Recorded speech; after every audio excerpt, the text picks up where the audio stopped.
Hey everyone, it's Kai, and today I'm actually quite excited looking at the tournament results over the weekend because there's actually premium, right? Premium. Japan playing premium. What's going on? So we have two tournaments that went on. One was at Hornatsuki and the other one was at Takadanobaba, and they both ran a standard and a premium component. So it'd be pretty cool seeing what is going on, at least in premium, right? So let's take a look at the Hornatsuki one. Hornatsuki is actually over here, just kind of southwest of Tokyo. The Tokyo is like really big, but you can see it's probably a bit further away from Yokohama, a bit like down, right? A bit down. So this is where the shop is located. Yeah, pretty far away. But you know, first place we have Manase Maru, which is a well-known person. He was playing Bastion. Second was Mikuru, was playing Bastion as well. So two Bastions in the top slots. And then you have top 4 of Yun playing Uriel. And then fourth, we've got Uzume playing Seraph Snow, which is interesting. You know, I think we've heard Uzume before a few times. And let's just go through the list a bit. This is just standard, so we kind of know them already, especially the Bastion list. Surprisingly, there's no Bruce that popped up there. So this is just a fully standard Bastion list. Nothing really much to talk about. And the second one is also just a less standard, because he's running this grade 1. This one is just activate ability Soul Blast 1 and put this unit in the damage zone, and then pick a grade 3 from your damage zone and call it to the regard circle. So this kind of filters it will kind of can get you grade 3s that you want. But apart from that, the rest of the deck is just very, very standard as well. So not even running fronts in this one as well, actually. So maybe less standard. He's running draws, but you know, Bastion's just gonna Bastion, right? Third deck was the Uriel that we've been seeing quite a bit, you know, recently at locals. Apparently, Monster Strike was pretty huge in Japan, and I think we can see it from all the results, local results. Now tournament results, we're seeing a lot of Uriels as well. This is slowly becoming one of the top 3 picks, kind of, you know, competing with Nirvana, Bruce, and Bastions. And it's crazy, like, where were the Bruces, right? Where were the Bruces? We'll look at the top 8 representations and take a look, but you know, Uriel taking the 3rd place spot. And lastly, we've got the 4th place spot, Seraph Snow. Yeah, I'm not a huge fan of this list. I'm just gonna be honest. It's just running a Lemons with there's not really any how do you say it? A payoff for running multiple Lemons. So yeah, but otherwise the rest of the deck is pretty solid. It just does its thing, triple drive, you know, hand traps, all that. So that's pretty cool. So let's just look at the top 8 breakdown for a sec. There were 46 players that attended this one. There was actually 15 Bruce, but none of them converted to top 4. The second place was Bastion with 10 players, and Nirvana with 6, with Uriel with 6 as well. So those were the big picks. And then making it to the top 8, there were 3 Bastions that made it through, and there were 2 Uriels, 1 Nirvana, 1 Bruce, only 1 Bruce, and 1 Seraph Snow. So that was basically the breakdown. Next, we have the premium component, right? So we have Kurosaki coming first with Link Joker. Then we've got Enna playing Narukami, and then Shinobu playing Dimension Police in top 4. And then lastly, we got Ryo in top 4 as well, playing Kagero. All right, so let's look at this Link Joker list. I personally think that when I looked at these lists before, these lists were they weren't really optimized. I feel like Japan is playing a bit of catch up, but it's at least good to see them taking the first steps going back into premium. That's always the first step. The optimizations can come later. And yeah, so we see Link Joker, this is Chaos, right? No, just pretty much just straight up Chaos with Freeze Ray. So pretty decent. He's running Cold Breath over Globulula, which is kind of weird. I like Globulula better, but like with the combo, the Cold Breath and the Zirconium combo, you kind of can mill your opponent's deck slightly from that. One thing I totally don't agree with is only running 2 Zinc. This deck uses so much Soul. Chaos in general uses so much Soul. You definitely need 4 Zinc, and just not maxing out the Zinc just feels kind of bad, right? Just feels kind of bad.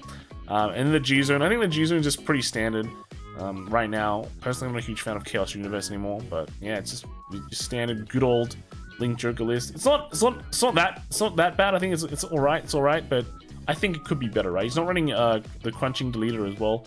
We can kind of Omega lock things. But yeah, just only 2 Zinc is something that's just like blows my mind, especially when it's like four clues, right? 4 clues. The second deck was Narukami. This is just pretty much a standard plus list, because that is what Narukami was supposed to do. It was just built to be standard plus. You run just your standard Narukami deck. You put in 4 of this, not stun. Is it Stunverse? I think it's Stunverse, right? Yeah, Stunverse Dragon, but he's only running 3, it seems. Put 3 Stunverse because the game never goes that long anyway. And you're done. Get your G Guardians, and yeah, good game, right? Good game. So this is just how easy it is to get into premium. Just go standard plus Narukami, right? Third place we have Dimension Police, and this is just kind of a crit control Dimension Police. We can see we've got 2 new Laurels, right? 2 new Laurels. He's still running Enigma and I don't know why they're separate. Like one's a PR and I guess that's it, right? Brandgate Overtrigger, so nice, right? So nice. But yeah, basically just your good old crit control Dimension Police. Nothing really super spicy here. He's only running 3 of the Geomaglus, which is kind of interesting. I thought you'd want to run just 4 to get super tanky, because I mean, like 3 is pretty super tanky, but you know, 4 is even better, right? But I guess in the first case, you can just like first stride a new Geomaglus, and after that, you just flip it up with the next Gallop. And yeah, then you're kind of set on a Dyliner with like a billion shield for all your grade 3s. So yeah, Dimension Police. I think Different Fight would be proud. And lastly, we have a Draconic Overlord deck, and not Blade Master Loop, which is crazy, right? You thought like, oh, a Kagura deck, that's probably Blade Master Loop, but we haven't seen any degeneracy here. It's just a normal deck. I guess the cross can be pretty degenerate, and you can see what he's done, right? This is kind of a heavy crit control build as well. You go into you ride over Stricken to get a crit. You force 2 as well. Now you have 3 crit. You even try bash for even more crits, depending on what you want to do. But yeah, just heavy crits, right? Crit. You can randomly crit out your opponent on the turn you ride grade 3, and you have more way to get crits. You got Dohas, and use this stuff. You don't need it. You don't really need it, but it's just good to have, right? It's just good to have. So that was the entire premium. Let's go take a look at the breakdown a bit. There was 24 people joined, which is not much, but I think it's better than none. And premium is always going to be less than standard, in my opinion, at least right now. We had 3 Kaguras joining, 3 Links, 2 Gold Paladin, 2 Genesis, 2 Nobatama, 2 Dark Irregulars, and 2 Grand Blue. Then we've got 1 Tachikaze, Narukami. Basically everyone bought everything. There wasn't really a metagame, which is kind of what I expected. I think these first premium tournaments that we're going to see from Japan is going to be a lot of memes, a lot of dreams, and then soon they're going to be shattered by a random Chaos Breaker Dragon. And that's probably what we seen here, right? People going in unprepared to a premium tournament, and then Link Joker taking it all. Because when you're unprepared against Chaos, then you're free. You are literally free, right? Moving on to the next tournament site, Takadanobaba. In case you don't know where it is actually in Tokyo. It is near Shinjuku, and I think I might have gone. I don't know if I've gone there or not, because I stayed somewhere close there before. I don't know if I actually gone there, but yeah, this is the tournament. The first place was won by Swell with Hexa Orb, right? Second was Suroa with Seraph Snow. Then top 4 was Nextor with Uriel, and then top 4 again was Uzume. With Seraph Snow. So Uzume's been traveling, you know. One day goes from one tournament, the other day goes the other. Both top 4ing with Seraph Snow. So let's kind of take a look at the decks. First one was this Hexa Orb list. Normally when I look at Hexa Orb list and I see multiples of this Magus or Sorceress, I'm not a fan, but I can see come into play nowadays, because there is more Nirvanas and things like that. So you kind of want to retire like some key pieces. So I can actually get behind running multiples of this card, and maybe it's not as low value as before, right? But the rest of the list is pretty straightforward. You know, 4 Fasato because he's just good, right? He's just good. There's 2 Lepistos from the multi attack, and then Oweens. Only 4 grade 2s, which is pretty insane. But then you got Deer Glass, Painkiller, and all that, and that's just all good, right? And the second place deck was Seraph Snow. This one's just the Moon list with just nothing really to contribute, but you know, just otherwise relatively standard. Third place was Uriel. Yeah, again, we've been seeing this pop up quite a bit. And then 4th place was Uzume's Seraph Snow deck again, which is pretty much the same thing that he played the other day. And both decks are these 2 Seraph Snow decks are pretty similar, right? Let's take a look at the breakdown, right? Where did all the Nirvanas, where did all the Bruces go again? Like 2 tournaments this weekend, absolutely no Bruces in the top 4. Previous tournament, only 1 made it to top 8, which is crazy. So 63 people joined this one. I think there's like a cap on 64. I need to double check. But basically all these tournaments we've just been seeing around that like 60 numbers. First place deck was Bastions with 19 people bringing it, and then Bruce was 14 people, then Nirvana with 11, then you got the Seraph Snow with 5, and then Uriel with 4, and then just kind of goes down from there. Eugene with 2, right, and Orpheus with 2. So what made to top 8? We had only 2 Bruces making it to top 8, so they both died in top 8, and then we had Seraph Snows making it to top 8. The 2 Uriels as well. Only 1 Bastion made it, and then 1 Hexa Orb. and he kind of just took the whole thing, right? So pretty crazy.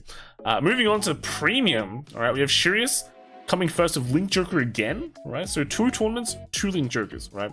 Then second place got Pitan playing Genesis, which is, okay, Genesis, or maybe we're seeing something crazy there. Then in top 4 we got Kyon, right? So with Tachikaze, I think we've seen Kyon a few times. He's a kind of well-known name. And then last we got, in top 4, we got Muniman playing Nubatama, right? Nubatama. Let's take a look at the decks. So first we have Link Joker again. This is Chaos with a random Blaster Joker. I'm not sure if you want to run Blaster Joker nowadays, but pretty sure it's you just put it in because he likes it, right? He likes it. He's got a bunch of random cards here though. He's got like 1 Gravity Collapse, which to me just goes like, why?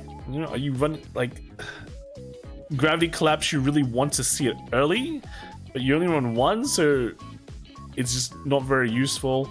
It's got, I forgot this name, like Dobinium, extra lock potential, photons, you know, 1 for the Legion, but you know, photons is still a decent card. Only 1 crunching leader though. That's kind of weird. You kind of run a 1 multiple, not even 4 Zinks, right? I think like looking at this deck, it looks very toolbox-ish, but at the same time, it's not. Because you can't get this out, you can't toolbox this out. Yeah, you're still running Stride Fodders with crits these days. I don't think you really need it, right? Colony Makers even, like, I don't know. Not a huge fan of this deck, as you might be able to tell. The only thing I think he did right is he ran one of the old heal trigger, so you can kind of get an extra soul charge or counter charge if you really need it.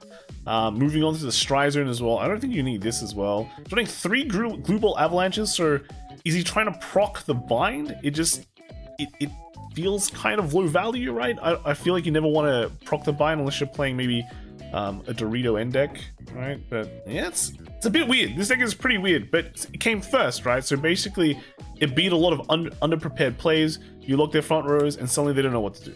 Right, they don't know what to do. So again, chaos speeding, unprepared plays, in my opinion. And then second, we have a Genesis deck, and this one is just Valkyrian. As you can see, this one doesn't have any G zone. And it doesn't really need a G zone because it's just Valkyrian stands. But this deck, you just kind of lose to Chaos. But he wasn't playing Freeze Ray though. He wasn't playing Freeze Ray Chaos. So, but this deck can just brick by itself. You know, it just bricks by itself. You don't trigger any stands. You miss ride or something like that. Then that's like kind of GG's, right? So, all right, not great. And then third, we have Tachikaze. This one wasn't even like Anger Bladed Tachikaze or something like that. It was just straight up. Like the Tachikaze, you know, putting in some good cards, which is kind of what you expect, right? Because like this starter is actually insane. This starter actually just is insane. The stand trigger as well is actually pretty decent. So overall, yeah, just your standard Tachikaze. It's running the 27k dude, 27k dude, and then the rest of it just. I'm not a huge fan of Tachikaze. You guys can say if this deck is good or not. I think it can still be optimized. This was the one piloted by Kyon though. But yeah, you know, all these new V cards that can just multi-attack for kind of free. Like, you know, it's these red and blue dinos. Then you got the new Spino Extort, right? Spino Extort. Yeah, decently good card, right? And then lastly, we have a Nubatama. Pretty much a standard Nubatama. What you do in premium, Jamio them down a 4, discard the rest of their hand. Nothing they can do for the rest of the game. I like these picks, right? You know, Kokshigarasu for the minus hand. This guy, Gumaro, I think, is just. I think it's pretty decent. It's pretty decent. Counterblast 1 just to grab one of the hands down. Literally just a great finisher with Jamio and things like that. They can't. How can you guard with like 2 hand, right? You put 2 of these down, they have 2 cards in hand, they're dead. They're pretty much dead. All right, and then like, okay, you can't run Rene because of the combo, but like the rest of this stuff, you know. Let's be honest, half of the Nubatama strides terrible. Half of them are really bad. You basically win when your opponent can't do anything. The only good one is Booker against the field wipe. So yeah, that is it. There were some premium decks today. Kind of excited to see. Hopefully there's like a resurgence in premium in Japan. Hopefully they keep on running these premium tournaments on the side. So at least people can get interested, people can get hyped with their old cards. And I mean, surely, right, they will start getting smart about the format and play their dirty Genesis lists and the combo list, the newer dios. That means possibility for a ban list, boys. Just might happen. This might happen. Otherwise, Chaos gets hit, then I don't know what to say, but but yeah, no, there's whenever another format sees resurgence, it's always good, and that also means that, like, you know, if you're getting bored of Overdress, then there's other formats to play, and you know, we've got V Collection coming up, and then if Premium's getting a resurgence, even in Japan, where they're not even getting a Revival Collection, that's only good. So let me know what you guys think. Let me know what you guys think in the comments below, and I will see you guys in the next video. All right, bye.